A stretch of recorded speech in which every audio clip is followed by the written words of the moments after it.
नमस्ते.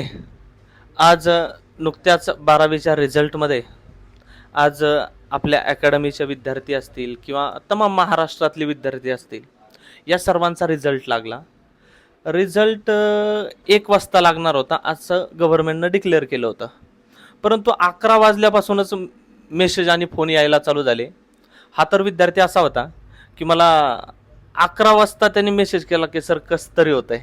आणि म्हटलं ठीक आहे भाऊ, आपण कर्म चांगले केलेले आहेत, फळ नक्कीच भेटलेलं असेल. मी या ठिकाणी स्वराज आता माझ्यासमोर किंवा हे विद्यार्थी आज माझ्यासमोर आले, पेढे घेऊन आले.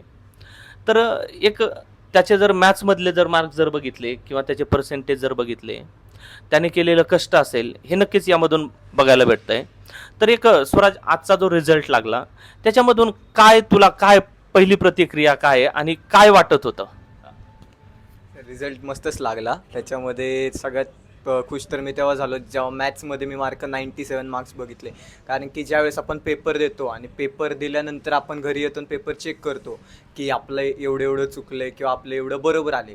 तर बेसिकली ज्यावेळेस मी पेपर देऊन आलो त्यावेळेस मी इव्हॅल्युएशन मारलं होतं. तर बेसिकली एक MCQ माझा 2 मार्काचा एक MCQ असतो मॅथ्समध्ये, तो एक MCQ आणि 1 मार्करमधला एक क्वेश्चन, तसे 3 मार्क माझे जात होते.